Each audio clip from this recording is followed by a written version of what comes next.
Welcome back, everyone. This is our first morning in Madagascar. We arrived yesterday evening. We're here for 2 weeks, taking a tour down through central Madagascar and to the south coast. We're currently in town. We're going to go for breakfast, meet up with our tour guide, and then we're heading out to some local villages.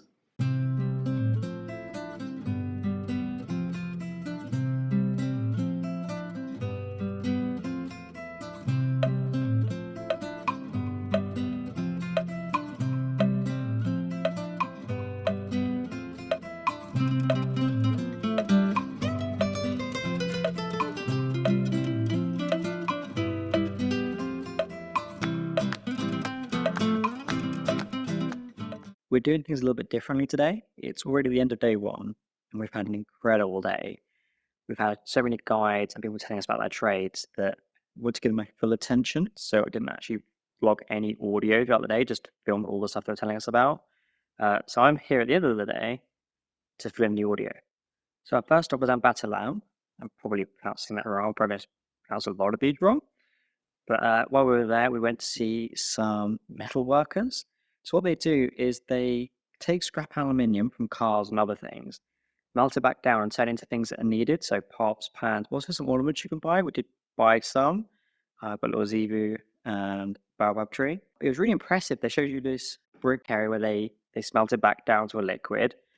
And then we've got to go in and see how they make the mold. So they use coal and this dust to create, so they've got like a cast one. And they bat it all down, and that creates an imprint left.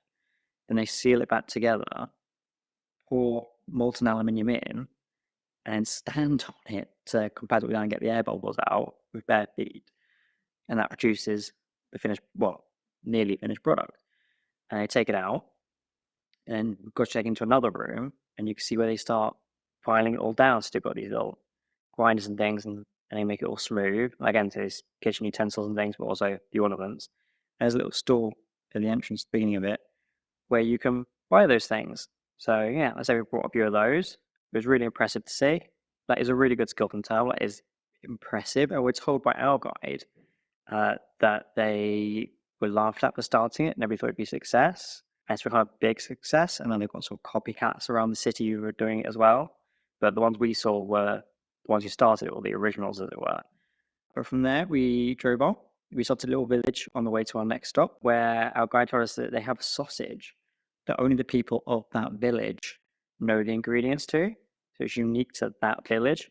So we stopped there and had some food in a little cab before going on to Ansarab. But there, we had what I think was actually the most impressive bit of the day for me. These traders who turned Zebu horn, so Zebu's large pieces of cow here at Hanpop, and they turned the horn of that into ornaments and decorations and even spoons. And they showed us, if you get a young Zebu that's been killed, the horn's too thin. Or an older one, it starts to become too thick, it's made of keratin.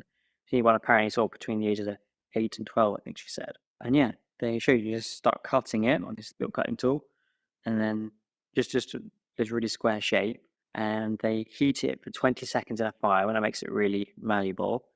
Then they push down on it, and basically they're turning it into a spoon, and they showed us polishing it and filing it all off. And then once they finished it, like one half was all polished, like the finished product, and the other side was like had done all the polishing to it. And so it was a gift for us to keep. So that was really sweet. So we kept that, and then it took us into that shop they've got. They've got to make these things, and you can buy chest sets with all the pieces made of Zebu ornaments and magnets, so many ornaments. It's brilliant. And so we've got some bits there as well. And I'm traveling with got some chest pieces for a brother. They were quite smart and so small, like the intricate detail that cut like the cross on top of the king's head. And then I got a little Zebu magnet that actually only just made. They were just finishing them when we arrived. So it's just a Zebu. I hadn't thought getting a thing made of Zebu horn, it had to be Zebu related. Oh, yeah, I didn't say. They told us when they're polishing them. The final bits of the polishing, they had to use, normal jeans like that you wear. Cut out that. Apparently one pair of jeans lasts about a week until they've run it all through. And yeah, on a spinning wheel, like rapid spinning, polishing it, using those. So from there, we moved on to Lake Tritriva. This lake is really cool. So first of all, from an aerial shot, it's shaped like Madagascar. Then if you see it from one end of it, it also, with how like the cliff obscures it, looks like the shape of Africa. I think it's just really quirky that it can look like Madagascar and Africa. But we've got a different guide here anyway, one who is used to the environment, so he knew about the lake. He took us around, and this is really more magical bit of today. We've seen so many birds. I love birds, and we saw a peregrine falcon. Annoyingly, I had trouble with my camera, and the zoom was not working properly, so I couldn't get amazing shots of them. But yeah, we saw a peregrine falcon. It actually landed in a tree above us for a little bit at one point.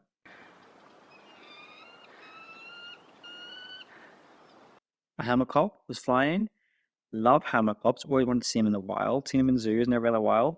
And we saw one in a nest. I didn't realize how big their nests were. Actually, the guide was really informative. There's actually a lot about the hammercock I didn't know. They use colonies to build nests. So like 10 individual birds will build one nest just for one pair for that breeding season, which is a really interesting social behavior for birds. So to all work together, even though only one or pair of them will be breeding. But yeah, this nest was massive. Very impressive to see. We saw some Madagascar wagtails, a red body. I don't know what you see. Loads. It's really cool. Oh, some kites, black kites were flying around. The lake doesn't spawn any life. There are no plants in there, so no fish can survive. Apart from a single goldfish, and he was put in there by one of the locals, sadly. And the only reason he can survive is he eats flies from the surface. But the lake has another part of its story. There's a local legend that goes with it.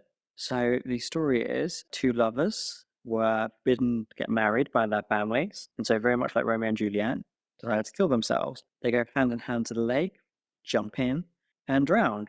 Then after they drowned, it's said that 2 trees grew out the side of the cliff, entangled into each other, and then if you were to cut the bark on the trees, that they would bleed.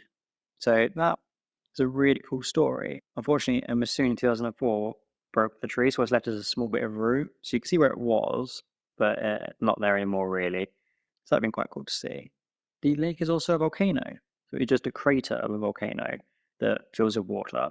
It has a weird behavior compared to any other lake, and that is during the wet season, the water level is lower than in the dry season. And from what I can understand of it is that the porous rock around it absorbs all the water during the wet season. And then once the dry season starts, that water just starts seeping back into the lake. So the lake gains a supply of water throughout the year, keeping it topped up so the water level actually rises during the dry season. And also the soil around this lake is different colours. So Madagascar has very red soil due to the clay in it. But this lake has a much blacker soil in the surrounding farmland. And that's just from the ash from the volcano. So the area even looks quite different, but very high up. The name of the lake means high low, something like Magazi. And that's because of how high the sides are, was the side of the volcano. It's where the lake stops. So there's just incredible views all around it. Beautiful to see. And we're also told that the lake, because it's a crater volcano, is like hundreds of meters deep, just plummets as soon as you go off the edge. It isn't like a graduate, just goes straight down. So yeah, they recommend not going in there unless you're like a professional swimmer or a diver. You're also not meant to touch the water if you've eaten pork. The area is sacred. And there was a rock the guide showed us where they perform different rituals. Apparently, even the people running elections here will come and leave candles and other offerings to the local spirits. And he was also going to have to explain how spirits are here. So they have names like, I can't remember what he called it. The one he was telling us about was like this short, he described quite ugly spirit. But yeah, there's lots of, you just give an offering to those spirits and hopefully you get what you want from it. So because if you're running for an election, you become president. So there's you see the wax on the bottom of the rock. There's a name of a priest at the top. Apparently only one priest can look after at any one time. It was really interesting. Beautiful location. Really kind of boat. It's been a nice twist because I've been to Madagascar once before. We did a very much a nature trail up the east coast in the rainforest. And this time we were going centre south. It's kind of more deserty as we travel. But we didn't see a huge amount of the human culture of Madagascar. We've done quite a lot of that today. And it looks like tomorrow is going to be a lot of human stuff as well. As we go on in this trip, there's some more nature reserves. Actually, we end tomorrow at a nature reserve. So it's going to be incredible. We're going to see so much different elements of Madagascar and so much wildlife coming, I think, just by the sounds of some of these reserves. We're going to some of the best reserves in Madagascar. It's going to be a really good trip, I think. Already, let's say, just one full day in, and it's been amazing. I am looking forward to what is to come. And I hope you'll join me for the rest of it. Thanks for joining me today, guys. I'll see you tomorrow.